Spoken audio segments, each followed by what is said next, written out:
किसी कमरे की लंबाई चौड़ाई और ऊंचाई क्रमशः 825 सेंटीमीटर, 675 सेंटीमीटर और 450 सेंटीमीटर है। ऐसा अधिकतम लंबा फीता ज्ञात कीजिए जो कमरे की तीनों विमाओं को पूरा नाप सके। लंबाई चौड़ाई ऊंचाई दी गई है, उन्हें नापने के लिए अपने को एक अधिकतम फीता नापना है। तो वो जो रहेगा वो कैसे अपनी ज्ञात कर पाएंगे? तो उसके लिए क्या करना पड़ेगा, हमें तीनों संख्याओं का जो महत्तम समावर्तक होगा वही उसकी अधिकतम लंबाई नापने के लिए एक पैमाना होगा या एक फीता होगा। समझ रहे हो? देखिए ध्यान दीजिए, 3 माप दिए अलग अलग, 3 माप दी है अलग अलग, है कि नहीं? अब इसको नापना है अपने को, एक टेप लेना है, कहने मतलब टेप लेना है फिक्स नाप का। या कोई नापते हैं कोई चीज, तो जैसे लकड़ी तोड़ लेते हैं अपन हाथ से, तो अधिकतम एक नाप ले लेते कि नहीं लकड़ी का? कहीं तुम घर भर पे अभी देखा होगा तुमने, तो ऐसा फिक्स नाप लेते कि नहीं कि भैया इधर 5 हाथ नापा तो इधर भी 5 हाथ नापना है कि नहीं? एक रस्सी को नाप ली 5 हाथ, तो अगली रस्सी को भी एक फिक्स नाप में नापना है।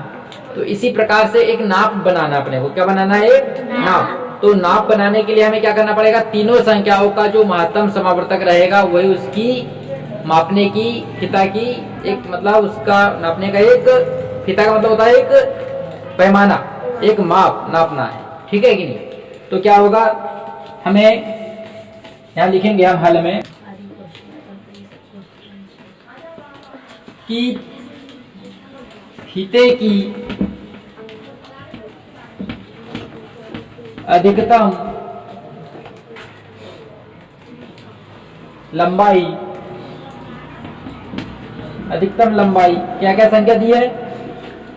825, 675 और 450 का क्या होगा, महत्तम समावर्तक होगा।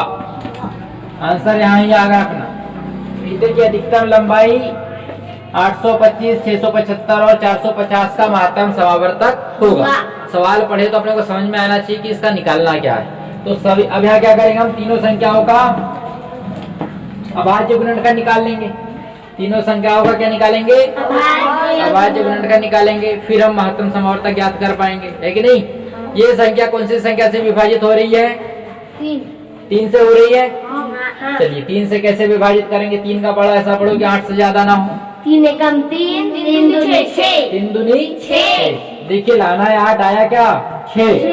क्या बचा यहाँ से? 2 बचा, तो यहाँ पर ने लिख दिया चुन्नुक सब। 22 हुआ। अब 3 का बड़ा ऐसा पढ़ो कि 22 से ज्यादा ना हो। 3 हम 7 21। अबे ढोरो, भकाल ने बोल दिया अगर, है ना? ऐसा 3 हम नहीं करेंगे।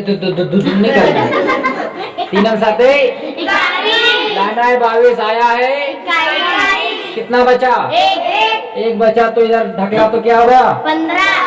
अब 3 का बड़ा 3 बचे 15। अब 3 से जा रहा है क्या?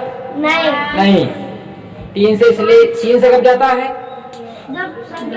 जब संख्या जोड़ी जाती है, पूरे अंकों को अलग अलग करके जोड़ दिया जाता है। जोड़ो तो 7 5 12 12 2 14 14 3 से विभाजित नहीं होता है, यानी कि ये संख्या भी विभाजित नहीं होती है। सब विभाजन के नियम सभी को मालूम है। चलो तो यहाँ 5 से दे देंगे। क्यों दे देंगे? क्योंकि इकाई में क्या है? 5। 5 का बड़ा ऐसा पढ़ना है कि 27 से ज्यादा ना हो। 25 क्या बचा? 2। फिर 25 हुआ। 25 फिर 5 से 5 एकम 5 से 5 एकम 11 से 11 एकम 11। ये हमने 825 का क्या निकालना है? ये 825 का अभाज्य गुणनखंड निकला कि नहीं? तो भाई साहब ध्यान दो इधर बेटा, आगे बार दूं जरा ध्यान दे दिया करो। अगली संख्या क्या है?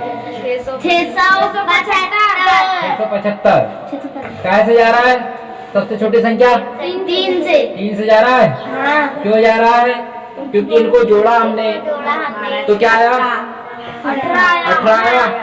18 3 से भुजा जाता है, तो ये संख्या भी इससे भुजा जाएगी। चलो तो 3 एकम 3, 3 दूनी 3 दूनी 1 बच गया। 3 बचे। फिर 3 से 3 7 एक बचरिया, कितना बचे? 15, ये 3 से 4 हो गया। हाँ, 3 दूनी 6, 6, एक बच गया, 3 बचे 15, पचम 25, 5 कम 5, शेर हो तुम। इसी प्रकार से यहाँ दिख रहा है कि नहीं केंद्र में? दिख रहा है। 3 से दे दे, चलो चालू करो। 3 एक कम, बचला। 2 से अच्छा सॉरी, 2 से देना पड़ेगा क्योंकि 2 से ही आ रहा है, सबसे छोटी संख्या से देना पड़ता है वैसे। तो 2 से दे दो भाई साहब। 2 दूनी 4, 2 दूनी 4, एक बचरिया, हाँ, 2 पंचे 3 से, हाँ, 3 सते 21, एक बच गया, 3 बचे 15, 3 से 3 दूनी 6, एक बच गया, 3 बचे 15, पचम 25, 5 कम 5। Very good. 825 बराबर से क्या आया? 3 गुणित 5 गुणित 5 गुणित 11। 675 बराबर से क्या आया? 5। Very good. 450 बराबर से क्या आया?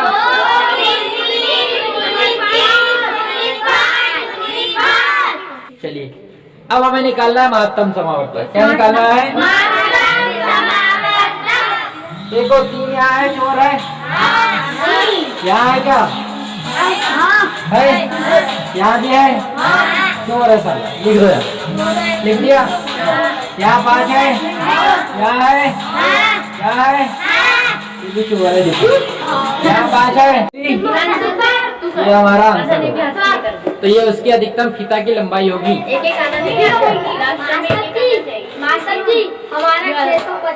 यहाँ क्या लिखेंगे? फीते की अधिकतम लंबाई कितनी? 75। उतारो जरा।